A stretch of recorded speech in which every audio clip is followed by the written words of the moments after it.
Hey everybody. This week's talk is on mindfulness of the feelings, the second in my series on the Four Establishments of Mindfulness. In it, I'm going to define feelings in a mindfulness context. I'm going to tell you a ridiculous but true story about an experience I had around mindfulness of feelings.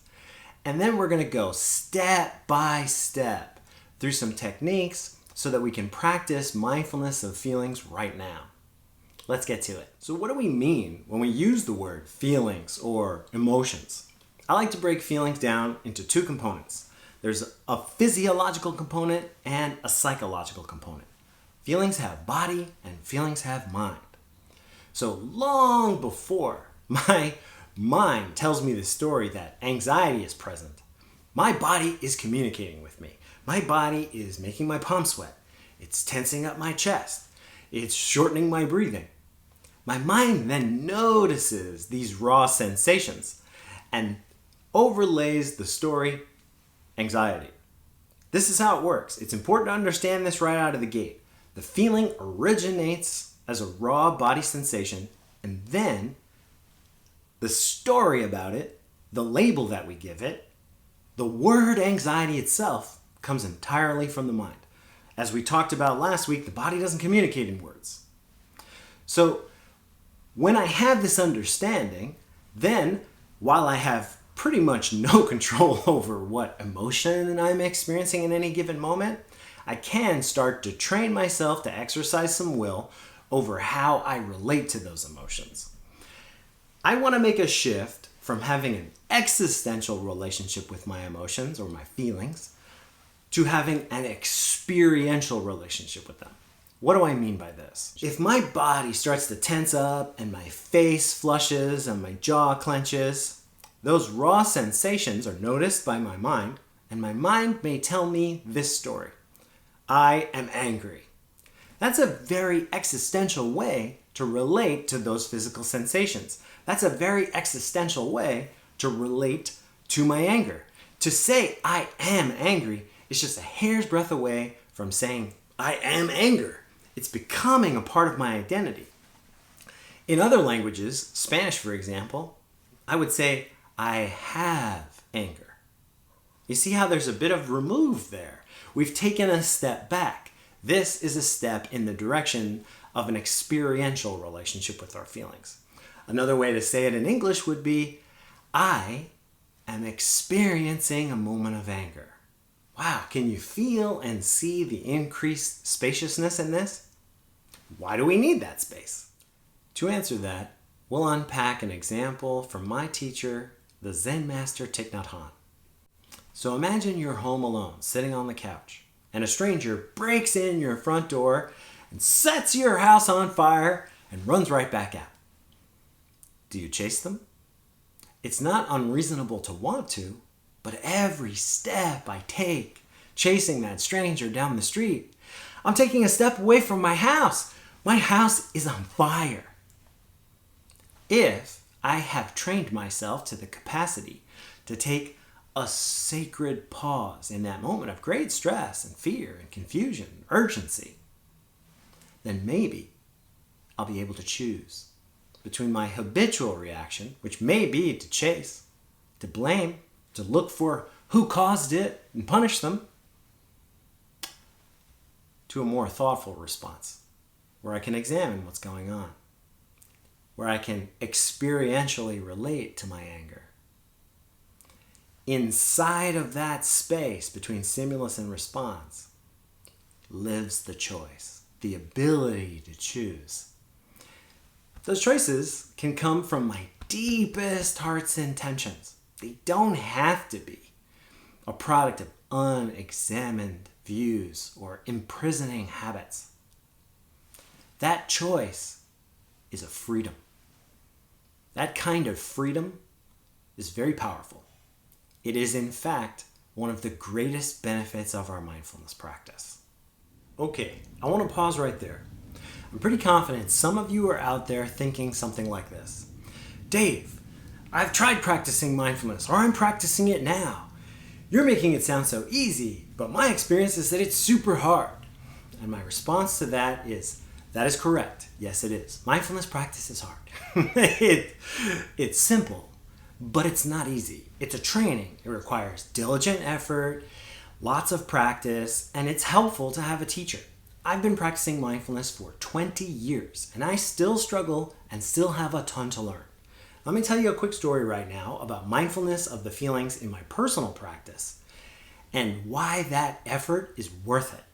So at this particular point in my life, I had been practicing mindfulness meditation in the tradition of Thich, Nhat, Hanh in the Plum Village Tradition for several years. And when I mean practicing, I mean that I was going to the monastery 3 or 4 times a year, practicing for anywhere from a weekend to a week, and then pretty much every Sunday sitting with my local Sangha, the Rock Blossom Sangha, which is a meditation group that meets for 2 hours on Sunday nights in Park Slope, Brooklyn. This was winter time, and I went for about a week to the monastery, and it was just one of those retreats. Wow, I just really went home. I went very deep inside myself. There were points when I was out in the woods, in the snow, down on my hands and knees, crying like a baby. I really took some time to just allow myself to be a real human being and feel all of the things and all the pressures and all the stresses of New York City life and life in general. I returned to New York City. I was living in Brooklyn at that time, to empty cupboards because I had been gone for a week. And this is where I made my crucial mistake. I went to the supermarket in Brooklyn on a Sunday night in the wintertime. It was a nightmare. And so many people, so much tension, such a feeling of claustrophobia. And I was in a very raw, very vulnerable place. I pretty much went straight from the monastery to the supermarket.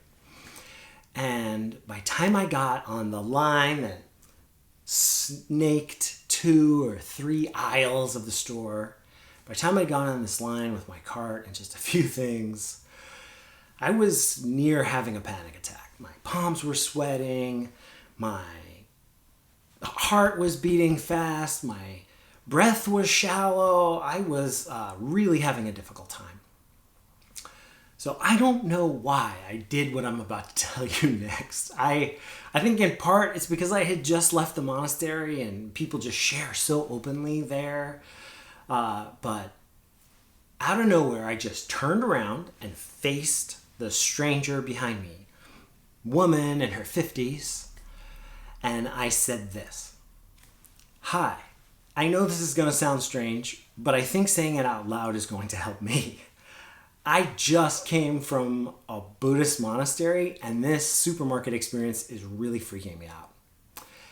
This woman, this angel, just didn't miss a beat in perfect New York fashion with a Brooklyn accent to boot. She looked me up and down and said, "Well, are you doing what the monks and nuns taught you? Are you following your breathing?" It was incredible. I bowed to her and turned right back around, put my hands back on my cart, closed my eyes, smiled, and brought my attention to my in-breath and my out-breath. Why did I feel better? Nothing had changed. I was still in that crowded supermarket. I was still feeling very emotional. I was still anxious. But by coming home that way, I took a step back from the mind part of my anxiety. I took a step back from the story, because the story wasn't just my palms are sweaty, I'm breathing fast, and my heart is beating fast. The story also included, and that's bad. This is wrong. You're failing. Something's wrong with you. And on and on. And by coming home and taking that step back and just loving myself, thanks to that woman's timely reminder, I wasn't able to make the anxiety go away, but I was able to diminish the portions of the anxiety that weren't real. The rest of the anxiety was real, but the story around it, the story that there was anything wrong with just standing there and feeling anxious, wasn't that okay? I came home and loved myself in that moment. This is the practice of mindfulness of the feelings. Remember, mindfulness is paying attention with love. So the next time you're experiencing a strong emotion, I want you to go through these 3 steps. The first is stopping. Just like I did in the supermarket story, stop what you're doing, come back to the sensations, the wordless sensations of the beautiful breathing body. Give yourself that sacred pause. Just that will produce a lot more space and a lot more freedom in the middle of that challenging moment. Step number 2. I want you to check in with the other element of the feeling. We've checked in with the body. Now let's check in with the mind. Notice the story. You're probably telling yourself 15 or 20 things about what you're feeling in that moment. See if quickly, without overthinking it, that you can summarize it down to 1 or 2 words. This is called the practice of labeling. And it's as simple as just looking at all the story and all the sensations in my mind and calling it anxiety. Not that hard. Sometimes it is. But generally, the practice there is keep it simple. Keep it simple. Don't overthink it. That practice of labeling also has a dramatic effect in reducing fear. If you want to learn more about the neuroscience of that, go check out my video called Mindfulness of Fear. I dive a little deeper into it there. And then the third practice is acceptance. There's so much rejection in our stories. There's so much energy of, I don't want to be feeling this, or beating ourselves up, like, why am I feeling this again? So counter that in step 3 with acceptance. Just say to yourself in your mind, Dave, it's okay to feel this right now. You have permission to feel anything you want right now. That acceptance is going to ultimately get us to a place where we can transform, where we can more deeply investigate. But we have to start with acceptance. One of my teachers, the Zen nun Sherry Huber, likes to say, you cannot reject yourself into transformation. And I find this to be very true in my own life. If I'm in a state of rejection or resistance to what I'm feeling, then I can't really be listening to the feeling, certainly not deeply. And then I miss out on what the feeling really is. A feeling, the body and the mind elements of the feeling are a very deep wisdom stream. It's a tremendous amount of data. I want to make good decisions in my life, especially in times of crisis or high emotion. And if I want to make good decisions, I need to have good data. When I'm light on data, I try to be light on conclusions and actions. So in summary, when we go deeper into our feelings, we expand our ability to make heart-centered, clear thinking, deliberate choices in moments of crisis. And now go practice. And come back and drop some comments below because I would love to hear how your practice of the mindfulness of feelings is going. Next week's talk is mindfulness of the mind, or mindfulness of our thoughts, which is the third in my 4-part series on the 4 establishments of mindfulness. If you're enjoying these videos, please click subscribe and the bell icon so you'll get an alert every Friday morning when I post. If you want to hear from me more often than that, I have links below to my Instagram and my Facebook accounts. Lastly, I'm going to put a thumbnail up there, as I promised, for my video on mindfulness of fear. We go a little deeper into the neuroscience and some of the things that's going on in our brain when we're afraid. Until next time, we got this.